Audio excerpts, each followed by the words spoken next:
네, 토마토 모닝 빅데이터 시간입니다. 미증시는 PPI 지수가 하락하면서 상승 출발했지만 마이크로소프트의 감원 소식과 미국 연준 위원들의 매파적인 발언에 주저앉았습니다.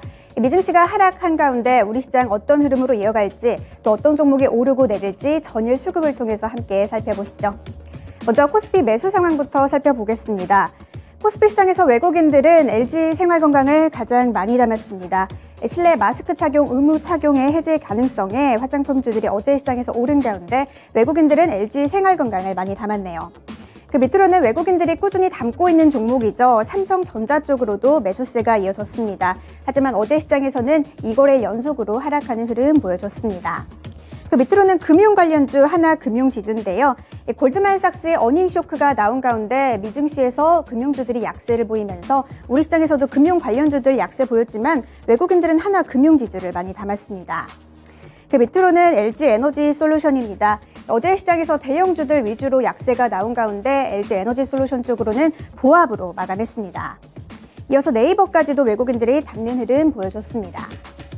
이어서 기관 쪽의 매수 상황도 함께 살펴보시죠.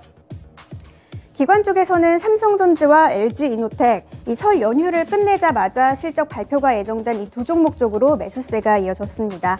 그 밑으로는 LG전자 쪽으로도 매수세가 이어졌는데요. 최근 박스권 안에서 횡보 장세 이어가는 LG전자로는 2거래 연속의 상승 흐름 나타나고 있습니다. 밑으로는 엔터주죠. 하이브 쪽으로도 기관이 담았습니다. 걸그룹 뉴진스의 기대감이 있는 하이브 쪽으로 기관이 매수세가 이어졌고요. 이어서 해운 관련주죠. 페노션 쪽으로도 매수세가 이어졌습니다. 4분기 실적은 예상치를 하회할 것이라는 전망이 나왔지만 그래도 최근에 주가는 꾸준히 우상향하고 있는 흐름 보여주고 있네요. 이어서 코스피 시장에서의 매도 상황도 함께 살펴보겠습니다. 네, 외국인들은 포스코케미칼을 가장 많이 팔았습니다. 포스코케미칼은 이 배터리 소재 개발 MOU를 맺었던 영국의 브리티시 볼트가 결국 파산 신청에 들어갔다는 소식에 어제 시장에서 주가가 2% 이상 하락했습니다. 그 밑으로는 삼성 바이오로직스인데요. 공장 건설 현장에서 하청 업체들의 임금 체불 관련 보도가 나온 가운데 어제 시장에서 외국인들은 삼성 바이오로직스를 많이 팔았습니다. 이어서 방산 관련주 현대 로템 쪽으로는 3거래 연속의 약세 흐름 이어지고 있고요. 이어서 현대 모비스 쪽으로도 매도 물량이 출회됐습니다.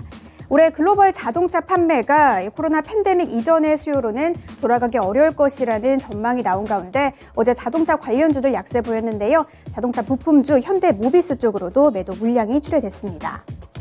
이어서 한화시스템입니다. 이 한화시스템 쪽으로는 그 전에 상승에 대한 차익 실현 매물이 나오면서 어제 시장에서는 하락으로 마감했네요.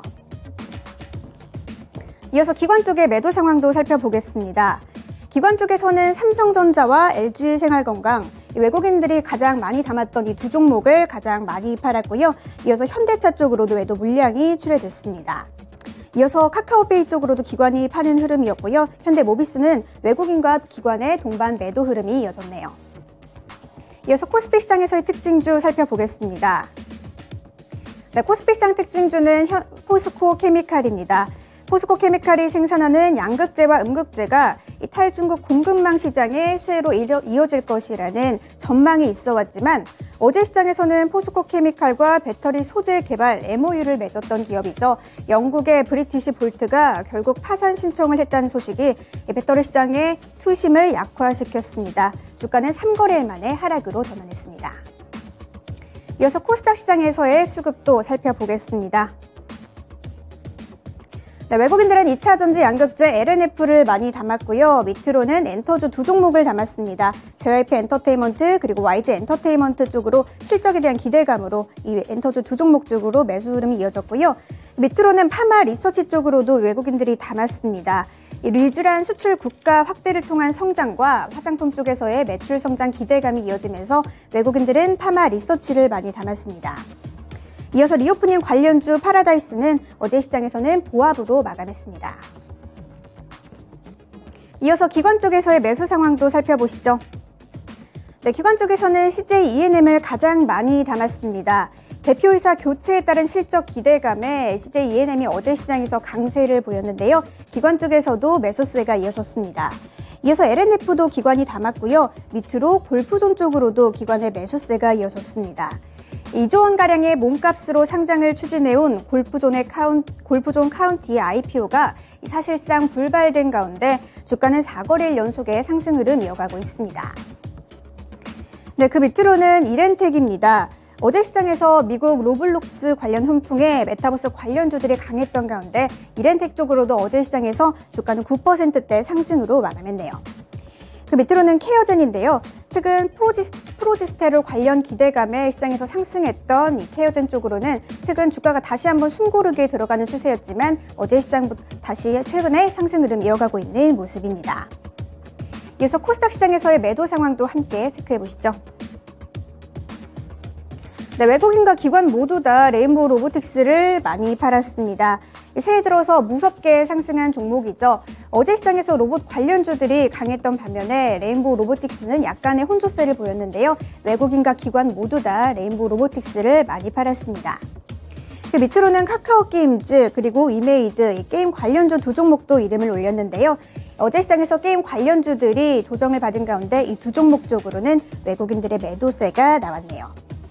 이어서 로봇 감속기 관련주입니다. SBB테크가 이름을 올렸습니다. SBB테크는 외국인들의 매도세에도 주가는 4거래일 연속의 상승 흐름 이어가고 있습니다. 이어서 제약바이오주입니다. ST큐브인데요. 이 제약바이오주 ST큐브는 어제 시장에서 전일의 상승분을 모두 반납하면서 보합으로 마감했습니다. 이어서 기관 쪽에서의 매도 상황도 함께 살펴보시죠. 네, 기관 쪽에서는 넥스트를 많이 팔았습니다. 애플의 가상현실 헤드셋 출시 기대감에 주가가 상승했던 넥스트로는 어제 시장에서 기관이 매도 물량을 출회했지만 주가는 3거래일 연속의 상승 흐름 이어갔습니다. 이어서 폐배터리 관련주 성일하이텍인데요. 이 기관이 5거래일 연속 매도하고 있는 가운데 최근 주가는 계속해서 우하향하고 있는 모습입니다. 이어서 새해 들어서 가장 변동성이 큰 종목 중 하나였습니다. 경남제약인데요. 어제 시장에서는 하락으로 마감했고요. 이어서 오스템 임플란트도 이름을 올렸습니다. 경영권 분쟁 관련으로 최근 주가 변동을 겪었던 오스템 임플란트는 최근 박스권 장세 이어가는 가운데 어제 시장에서는 하락으로 마감했습니다. 이어서 코스닥 시장에서의 특징주 살펴보도록 하겠습니다. 네, 코스닥 시장에서의 특징주는 CJ-ENM입니다. CJ-ENM이 대표이사 교체에 대한 실적 개선 기대감에 상승했습니다. 특히 새로 부임하는 구창근 신임 대표이사의 과거 올리브영 대표이사 시절 펼쳤던 성장 중시 전략이 시장에서 부각을 받았는데요. 주가는 5% 이상의 강세로 마감했습니다. 이어서 오늘의 주요 일정까지 함께 살펴보겠습니다. 네, 오늘은 윤석열 대통령의 다보스 포럼 특별 연설 일정이 있습니다. 그리고 두 번째 일정으로는 미국 임상종양학회 소화기암 심포지엄 개최 일정이 있는데요. 현지 시간으로 19일부터 21일까지 개최가 될 예정이라고 합니다. 제약 바이오주들의 흐름 함께 살펴보시면 좋겠습니다. 네, 이렇게 주요 일정까지 함께 살펴봤고요. 지금까지 토마토 모닝 빅데이터 시간이었습니다.